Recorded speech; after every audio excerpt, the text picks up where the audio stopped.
नमस्कार विद्यार्थी मित्रांनो, आपण आज BA प्रथम वर्ष गृहविज्ञानामधील अन्नाची कार्य हा भाग अभ्यासणार आहोत। अन्न म्हणजे जे असा घटक की जो घटक आपण खाल्ल्यानंतर आपल्या शरीराचे पोषण होते, आपल्या शरीराची वाढ होते, झीज भरून निघते, शक्ती येते, हे ज्या पदार्थापासून मिळतं आपल्याला त्याला आपण अन्न असं म्हणतो, जे की रोज आपण सेवन करतो।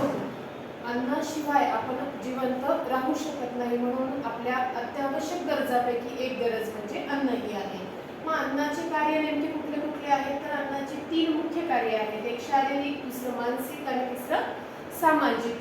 सगळ्यात महत्त्वाचं शारीरिक कार्य हे खूप महत्त्वाचे आहेत, कारण शरीराची झीज भरून निघणं, पेशींची वाढ होणं यासाठीच आपल्याला अन्न सहाय्यभूत ठरते। त्यामुळे जर पाहिलं तर शारीरिक कार्यामध्ये आपल्या लक्षात येते की शरीराला कार्यशक्ती देण्याचं काम हे अन्न करतं। त्याचबरोबर शरीराची वाढ करणे, शरीराची झीज भरून काढणे। आता झीज भरून काढणे म्हणजे बऱ्याच वेळेस आजारी पडल्यानंतर शरीरातल्या पेशी कमी होतात, या पेशींची झीज भरून काढली तरच शरीर पूर्ववत होऊ शकते। त्यामुळेच कमी झालेलं वजन वाढवण्यासाठी किंवा पेशींची संख्या वाढवण्यासाठी अन्न हा एकच घटक आपल्याला मूलभूत असा आहे। त्याचबरोबर रोगांपासून संरक्षण करण्याचं कार्य देखील अन्नच करतं। आपण पाहतो की लाल रक्तपेशी आणि पांढऱ्या रक्तपेशी या आपल्याला आपल्या शरीरासाठी खूप महत्त्वाच्या असतात, आणि या ज्या पेशी आहेत या पेशी काय करत असतात की आपल्या शरीराचं इतर बाह्य आजारापासून किंवा संसर्गजन्य आजारापासून शरीराचं संरक्षण करण्याचं काम या पेशी करत असतात। म्हणून रोगांपासून संरक्षण करण्यासाठी देखील अन्न हा महत्त्वपूर्ण घटक आहे।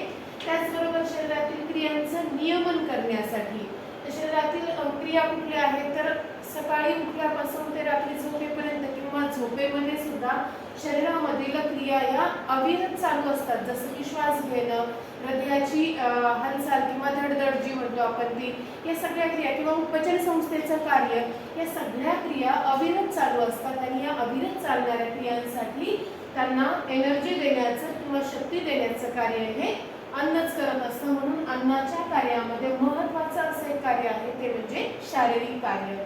दुसरं कार्य जर पाहिलं आपण तर ते आहे मानसिक कार्य। आता अन्न खाल्ल्यानंतर शरीराची झीज भरून निघते हे आपल्या लक्षात येतं, पण मनाला काय त्याचा उपयोग होतो किंवा मानसिक संबंध निर्माण होण्यासाठी अन्न काय मदत करत असेल तर मानसिकरित्या आपल्याला आनंद, प्रेम, सुरक्षितता मिळवण्यासाठी देखील अन्न खूप मोठ्या प्रमाणावर कार्य करतं। पहा, आईनं बनवलेला एखादा पदार्थ खाण्यामध्ये मुलांना जो आनंद असतो किंवा एखाद्या बाहेरगावी असणाऱ्या मुलाला त्याच्या आईनं पाठवलेला कुठला तरी गोड पदार्थ म्हणा किंवा खाण्याचा पदार्थ तो खाल्ल्यानंतर मिळणारा आनंद असतो हा मानसिक सुखामध्ये येतो। त्यामुळेच एकमेकांबद्दल प्रेम व्यक्त करण्यासाठी, आनंद व्यक्त करण्यासाठी, सण समारंभ साजरे करण्यासाठी आपण अन्नाचा वापर करतो। म्हणूनच सण समारंभांमध्ये आपण खाद्यपदार्थ भेट स्वरूपामध्ये देत असतो। बऱ्याच वेळेस आपण असंही म्हणतो की कोणाच्या मनामध्ये जाण्यासाठी किंवा कोणाच्या आयुष्यामध्ये जाण्यासाठी त्याच्या पोटामधनं गेलं पाहिजे। म्हणजेच काय आहे की व्यक्तीला आवडणारा एखादा पदार्थ त्याला खाऊ घालून आपण काय करत असतो, व्यक्तीशी संबंध प्रस्थापित करत असतो। आणि म्हणूनच मग आपल्या संस्कृतीमध्ये शेजारी पाजारी सुद्धा आपण एकमेकांना काय करत असतो, अन्नपदार्थांची देवाणघेवाण करतो। मित्रपरिवार निर्माण झाल्यानंतर सुद्धा अन्नपदार्थांची देवाणघेवाण केली जाते।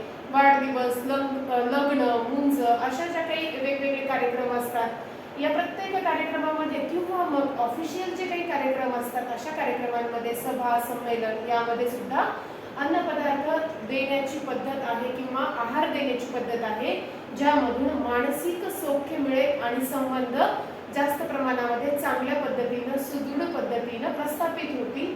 म्हणून मग अन्न तिथे देखील काय आहे, महत्त्वाची भूमिका बजावते। नंतरचं महत्त्वाचं कार्य जर पाहिलं आपण तर ते आहे सामाजिक कार्य। अन्नाच्या सामाजिक कार्यामध्ये सामाजिक संबंध प्रस्थापित करणं हे खूप महत्त्वाचे आहे। जसं आपण मानसिक संबंधामध्ये पाहिलं होतं का की एकमेकांशी मैत्रीपूर्ण नातं निर्माण करण्यासाठी आणि मग त्या मैत्रीतनं आपल्याला मानसिक आधार मिळवण्यासाठी आपण काय करतो, मिळवण्यासाठी अन्नाचा उपयोग करत असतो। पण सामाजिक संबंध निर्माण करण्यासाठी सुद्धा अन्न खूप मोठ्या प्रमाणावर उपयोगात आहे। आणि म्हणूनच मग लग्न समारंभामध्ये काहीही बाकीचं कमी पडलं तरी चालेल, पण खाद्यपदार्थ मात्र कमी न पडावे असं बऱ्याच वेळेस म्हटलं जातं, किंवा मग जेवण चांगलं झालं तर लग्न चांगलं झालं अशी एक म्हण आहे. मग याचाच अर्थ काय आहे की जे काही व्यक्ती आलेले आहेत ते खाऊन तृप्त होऊन जर आपल्या घरून किंवा आपल्या कार्यक्रमामधून गेलं तर आपल्याला काय होईल, त्या कार्यक्रमाचा चांगला उपयोग होईल किंवा मग आपला कार्यक्रम चांगला झाला, एक समाधान आपल्याला मिळेल. म्हणून मग सामाजिक संबंध प्रस्थापित करण्यासाठी, मग ते मैत्रीपूर्ण संबंध असोत, नातेवाईकांचे असोत किंवा मग कार्यक्षेत्रामधले असोत, पण अन्न ही महत्त्वाची भूमिका बजावते. त्यामुळेच अन्नाचं कार्य पाहत असताना आपण पाहिलं की मुख्य कार्य होते शारीरिक कार्य, मानसिक कार्य आणि सामाजिक कार्य. या तिन्ही कार्यांचा अन्नामुळे काय होतं, अन्न एक महत्त्वाची भूमिका बजावत असतो. पहा, लक्षात पण येत नाही आपल्या की रोजचं खाण्याचा जो घटक आहे हा आपल्या आयुष्यामध्ये आपल्या फक्त शरीराची झीज भरून काढण्यापेक्षा सुद्धा एवढ्या सगळ्या दृष्टीनं महत्त्वाचा आहे. धन्यवाद.